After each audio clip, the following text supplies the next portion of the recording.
आज बात करते हैं क्लास 12 के फर्स्ट चैप्टर से, जो कि हमारा होता है विलेन। अगर आप बोर्ड से हैं तब आपके लिए चैनल जो है काफ़ी सही रहेगा, मतलब आपको मैं समझाने की पूरी कोशिश करूँगी। स्टार्ट करते हैं। देखिए, विलेन जो होता है, इसको समझने का सबसे अच्छा तरीका ये है कि आप इसको कॉमनली एग्जाम्पल से समझ लीजिए। देखिए, हमारे पास आस-पास आपको बहुत से इसके एग्जाम्पल मिल जाएँगे। तो 2 या 2 से अधिक पदार्थों के समांगी मिश्रण को विलयन कहते हैं। उदाहरण के लिए, जल में थोड़ी चीनी डालकर उसे हिलाने पर चीनी कुल मिला के जो हमारा शरबत होता है, वो हमारा विलयन का ही एग्जाम्पल होता है। ऐसे ही हमारा एग्जाम्पल, अगर हम पानी में नमक मिला देते हैं तो भी जो हमारा सॉल्यूशन होता है, मतलब जो विलयन होता है या जो घोल होता है, वो हमारा विलयन होता है। अब बात यहाँ समांगी मिश्रण की गई है। समांगी मिश्रण बेसिकली उन मिश्रण को या उस मिक्सचर को कहते हैं जिसमें जो भी मिलाया जाएगा, यानी 2 पदार्थ जब मिलाए जाएंगे तो दोनों इस तरीके से घुल जाते हैं कि आप उसमें डिफरेंस ना कर पाओ, तो उसको समांगी मिश्रण कहा जाता है। ठीक है, जो हमारा चीनी पानी का या नमक पानी का जो विलयन होता है, वो हमारा बेसिकली समांगी मिश्रण होता है और सही मायने में वो हमारा विलयन होता है। ठीक है, इसी तरीके के और एग्जाम्पल हैं, जैसे जल में सोडियम क्लोराइड, वही नमक हमारा, अल्कोहल, अमोनिया, ये सब क्या होते हैं, वो हमारे समांगी मिश्रण के एग्जाम्पल होते हैं। सेम ऐसे ही हमारा जो दूसरा एग्जाम्पल हो जाते हैं गैसों के लिए, वो है वायु में कई गैसों जैसे नाइट्रोजन, ऑक्सीजन, अक्रिय गैसों, कार्बन डाइऑक्साइड का समांगी मिश्रण अर्थात विलयन। ठीक है, विलयन एक प्रवस्था तंत्र है, अर्थात समांगी निकाय होता है। विलयन के प्रत्येक भाग के गुण समान होते हैं तथा प्रत्येक भाग विलयन के घटकों के रासायनिक गुण प्रदर्शित करता है। मैंने जैसे बताया था कि समांगी मिश्रण होता है, तो समांगी मिश्रण का मतलब ये होता है कि विलयन का हर एक पार्ट एक जैसा है, और अगर एक जैसा है तो उसके जो भौतिक या रासायनिक गुण होंगे वो भी क्या होंगे, एक जैसे ही होते हैं। इन घटकों में रासायनिक प्रवृत्ति में कोई परिवर्तन नहीं होता है, लेकिन इनका जो संगठन होता है वो अलग अलग होते हैं, यानी विलयनों का संगठन अलग अलग हो सकता है। अब विलयन के मेन पार्ट की बात करते हैं, तो विलयन के 2 भाग होते हैं, एक विलायक होता है, एक विलेय होता है। अगर आपको इतना डिटेल में नहीं समझना तो आप बस सरल भाषा में समझिए कि विलायक वह भाग होता है जो ज़्यादा मात्रा में होता है, विलेय वह भाग होता है जो कम मात्रा में होता है। अगर आप एग्जाम्पल में चीनी पानी का घोल लेते हैं तो उसमें चीनी कम मात्रा में होती है, यानी वो विलेय हो गई, और पानी हमारा ज़्यादा मात्रा में होता है तो वो विलायक हो गया। या अगर दूसरे शब्दों में कहें तो जिस चीज़ को घोला जाता है वो विलेय होती है, और जिसमें घोला जाता है वो विलायक होता है। अब इन्हीं घटकों के आधार पे जो है हम विलयनों के प्रकारों को भी बांट लेते हैं कि हमारे जो विलयन के टाइप होते हैं वो क्या होते हैं। देखिए, विलयन के टाइप कई प्रकार के हो सकते हैं उनकी, लेकिन प्रवस्थाओं के आधार पे, यानी अगर ठोस, देखिए हमारे जो कॉमनली 3 प्रवस्थाएं होती हैं वो ठोस, द्रव और गैस होता है। अब इसमें से अगर विलायक ठोस हो जाए, विलेय भी ठोस हो जाए, तो एक विलयन कंडीशन ये बनती है। विलायक द्रव हो जाए, विलेय ठोस हो जाए, तो ये भी एक कंडीशन बनती है। विलायक गैस और जो हमारा विलेय है वो ठोस हो जाए, वो भी एक कंडीशन बनती है। तो इसी तरीके से 3 अन्य भी हमारी कंडीशन होती हैं जो हमारे विलायक और विलेय की भौतिक प्रवस्थाओं, यानी वो ठोस हैं, द्रव हैं या गैस हैं, उसके आधार पे विलयन के प्रकार हो जाते हैं। ठीक है, अब कुछ यहाँ पे एग्जाम्पल भी आप देख सकते हैं। विलयन की भौतिक व्यवस्था ठोस, द्रव, गैस हो सकती है, जैसे जल में नमक। जल क्या होता है, यहाँ द्रव है, नमक क्या है, सॉलिड है। अल्कोहल, जल यहाँ पे लिक्विड है और अल्कोहल भी क्या होता है, लिक्विड होता है। कार्बन डाइऑक्साइड गैस होती है। कोल्ड ड्रिंक्स वगैरह में जो है गैस ही मिलाई जाती है, तो यहाँ पे आप वो द्रव में गैस का आप विलयन का एग्जाम्पल ले सकते हो। ठीक है, वायु एक गैसीय विलयन है। कई मिश्र धातुएं ठोस विलयन का एग्जाम्पल होती हैं। मिश्र धातु क्या होती है, मिश्र धातु में हम 2 या 3 धातु को मिला लेते हैं और एक नई धातु तैयार कर देते हैं, तो उसको मिश्र धातु कहा जाता है या एलॉय कहा जाता है। अब इसमें यहाँ देखा जाए तो ठोस, द्रव और गैसीय विलयनों में द्रव विलयन प्रमुख है। साधारण विलयन द्रव विलयन ही होते हैं। द्रव विलायकों में ठोसों के विलयन का सबसे मुख्य प्रकार के द्रव विलयन है, जिनके गुणों का वर्णन इस अध्याय में किया जाएगा। यानी जो मैं आगे पढ़ाऊंगी इसमें मेनली हमारे ऐसे ही सोल्यूशन लिए जाएंगे जिसमें हमारा ठोस विलय होगा और जो विलायक होगा वो द्रव होगा। अब इसमें हमारे विलयन के कुछ और टाइप्स देख लेते हैं। यानी अभी तो आपने घटकों के आधार पर देखा, अब इन्हीं घटकों में जो है मात्रा के आधार पर देख लीजिए कि विलेन हमारे किस टाइप के होते हैं। तो सबसे पहला हमारा आता है तनु विलेन, जिसको हम इंग्लिश में बोलते हैं डाइल्यूट सोल्यूशन। अब तनु विलेन में क्या होता है, इसमें विलायक की मात्रा बहुत ज़्यादा होती है और विलेय की मात्रा बहुत कम होती है। जिस विलेन में विलेय की सांद्रता कम होती है उसे तनु विलेन कहते हैं। विलेन में विलेय की सांद्रता अधिक होने पर उसे सांद्र विलेन कहा जाता है। ठीक है, अगर मात्रा विलेय की कम होती है तो तनु विलेन, अगर ज़्यादा हो जाती है तो सांद्र विलेन। अगर आप ऐसे समझे तो मान लीजिए पानी में आप चीनी का घोल बनाते हो तो शरबत, अगर चाशनी बना देते हो तो सांद्र। ठीक है, शरबत आपका तनु हो जाएगा और चाशनी आपकी सांद्र हो जाएगी। इसी तरीके से और एक आता है, यानी प्रवस्था, मात्रा और प्रवस्था दोनों के आधार पर देखेंगे तो संतृप्त विलयन और अति संतृप्त विलयन।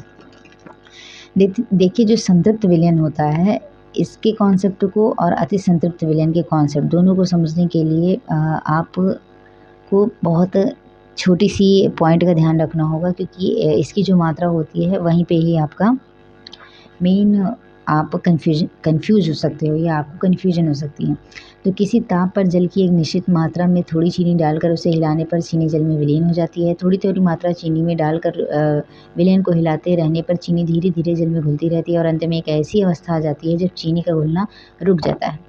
ठीक है, ठोस चीनी विलयन के नीचे पेंदी में बैठने लगती है। इस प्रावस्था में विलयन को संतृप्त विलयन कहा जाता है। अगर आप एग्जाम्पल में समझे तो जो चाशनी बनाई जाती है, अगर आप उसको जो है विदाउट एनी फ्लेम बनाओगे तो आपका वो जो है संतृप्त विलयन कहलाएगा। यानी एक ऐसी अवस्था जब आप विलायक में विलेय घोलते रहो, एक ऐसी अवस्था आ जाए कि अब विलेय पानी में नहीं घुलेगा, यानी आपकी चीनी अब इसमें पानी में नहीं घुलेगी, तो इस अवस्था में विलयन को संतृप्त विलयन कहा जाएगा।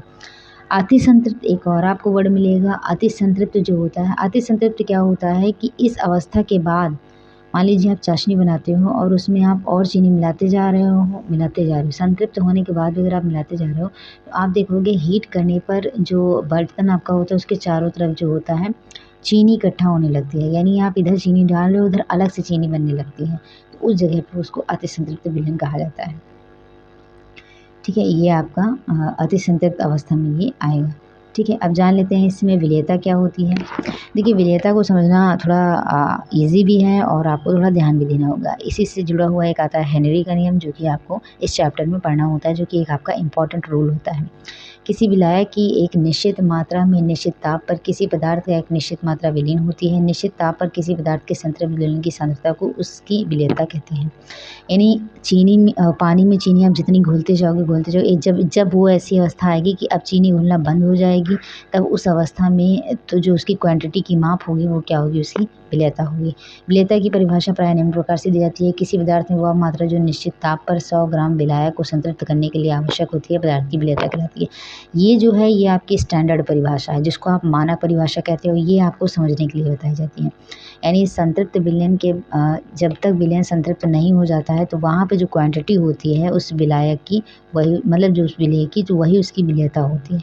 अगर आप मानक परिभाषा की बात करोगे तो पदार्थ की वह मात्रा जो निश्चित ताप पर 100 ग्राम विलायक को संतृप्त करने के लिए आवश्यक होती है, पदार्थ की विलेयता कहलाती है। ठीक है, इसी में थोड़ा सा इसके आगे भी आप समझ सकते हो, किसी विलायक में निश्चित ताप पर किसी पदार्थ की विलेयता निश्चित और स्थिर होती है। विलेयता विलायन के ताप, विलेय तथा विलायक की प्रकृति और विलेय के कणों के आकार पर निर्भर करती है। अल्प विलेय लवणों की विलेयता सामान्य प्रभाव भी होता है, जो आप आगे आपको समझने को मिलेगा। अति संतृप्त विलयन वही था जो मैंने भी आपको समझाया था कि संतृप्तता के बाद जब जो अवस्था आती है वो अति संतृप्त होती है। ठीक है, संतृप्तता के बाद, संतृप्त विलयन के बाद जो अवस्था आती है वो अति संतृप्त विलयन की होती है। अब विलेयता को प्रभावित करने वाले कुछ कारक भी होते हैं। अब विलेयता को प्रभावित करने वाले कारक क्या होते हैं, जैसे मान लीजिए अगर आप चीनी पानी को मिला रहे हो, आपने अभी खुद में ऐसे नॉर्मल टेम्परेचर पर मिलाया और अब आपने उसको टेम्परेचर दे दिया, तो क्या होता है चीनी जो होती है और ज़्यादा घुलने लगती है। तो उससे क्या हो रहा है, टेम्परेचर बढ़ने के साथ एक हद तक क्या हो रहा है, आपकी जो विलेयता है वो बढ़ रही होती है। विलेय और विलायक की प्रकृति, अगर आप मान लीजिए एक तरफ आप चीनी लेते हो और एक तरफ आप जो चीनी की छोटी वाली चीनी होती है, या आप नमक लेते हो, एक तरफ आप चीनी लेते हो, एक तरफ आप नमक लेते हो, तो आप देखोगे नमक पहले घुलता है, चीनी बाद में घुलती है। तो यहाँ नमक के कणों का आकार छोटा होता है, तो इसकी विलेयता जल्दी हो जाती है या ज़्यादा होती है, और इसकी विलेयता नमक की अपेक्षा कम होती है। ठीक है, विलेय के कणों का आकार, ठीक है, यहाँ पे विलेय और विलायक की प्रकृति के, देखिए ये वाला जो टॉपिक जो मैंने भी एग्जाम्पल बताया था वो आपके कणों के आकार के ऊपर था, और जो मतलब कणों के आकार के ऊपर था जो अब, और जो प्रकृति होती है वो दूसरी चीज़ होती है। प्रकृति का मतलब होता है आपका जो विलेय और विलायक ध्रुवी है या नहीं। जैसे आप एग्जांपल ले लेते हैं NaCl। NaCl क्या होता है, एक ध्रुवी होता है। ध्रुवी का मतलब वो होता है जिनको अगर आप पानी में घोलोगे तो वो प्लस या माइनस में चेंज हो जाते हैं, तो उनको ध्रुवी बोला जाता है। तो जो ध्रुवी होते हैं वो ध्रुवी में घुलते हैं, और जो अध्रुवी होते हैं यानी जो ध्रुव में चेंज नहीं होते, जितने भी हमारे कार्बन वाले यौगिक होते हैं वो अध्रुवी होते हैं। तो जो अध्रुवी होते हैं वो अध्रुवी में घुलते हैं, ठीक है। यही आपका जो है विलेयता होती है। और जो विलेय के कणों का आकार होता है वो मैंने भी बताया कि ठोस के छोटे कण बड़े कणों की अपेक्षा में जल्दी घुलते हैं, मतलब वही हमारा था। समायन प्रभाव को समझ लीजिए। समायन प्रभाव क्या होता है, विलयन में समायन की उपस्थिति के में साधारणतः अल्प विलेय लवणों की विलेयता घट जाती है। उदाहरण के लिए AgCl की जल में विलेयता सोडियम क्लोराइड विलयन की अपेक्षा अधिक होती है, क्योंकि Cl- की समायन उपस्थिति AgCl की विलेयता को कम कर देती है। यानी जो AgCl होता है अगर इसको जल में घोला जाए तो वो ज़्यादा घुलती है, और सोडियम क्लोराइड में कम घुलती है। रीज़न क्या होता है, जब वो सोडियम क्लोराइड में AgCl को डाला जाता है तो AgCl और NaCl दोनों में ही Cl आ जाता है, जो कि समायन प्रभाव लगा देता है। इस वजह से इसकी विलेयता घट जाती है। जबकि जल में क्या होता है, H2O होता है, उससे Cl का कोई लेना देना नहीं होता है और उसकी विलेयता ज़्यादा रहती है, ठीक है। तो विलेयता के सांद्रता को व्यक्त करने की विधियाँ। देखिए विलेयता में सांद्रता को व्यक्त करने की जो है विधियाँ क्या, इसमें परसेंटेज आपको निकालना होता है। कुछ आपको फॉर्मूले दिए जाते हैं, जैसे विलयन की भार प्रतिशतता होती है। तो विलयन की भार प्रतिशतता या भार प्रतिशतता अगर आपको निकालना है तो इसका एक बेसिक सा फॉर्मूला होता है, विलेय का भार बटे विलयन का भार इंटू 100, ठीक है। ये एग्जाम्पल होते हैं और इन एग्जाम्पल से जो है हम न्यूमेरिकल को सॉल्व करते हैं। विलयन की आयतन प्रतिशतता, विलेय का आयतन बटे विलयन का आयतन इंटू 100, ये आपके काफ़ी इंपॉर्टेंट फॉर्मूले होते हैं, आप चाहे तो उनको लिख सकते हैं। विलयन की भार आयतन प्रतिशतता, इसका भी एक फॉर्मूला होता है। विलयन के 100 मिलीलीटर में विलयन विलेय के ग्रामों की संख्या विलयन की भार प्रतिशतता कहलाती है। इसको आप याद रखिएगा ये पॉइंट को।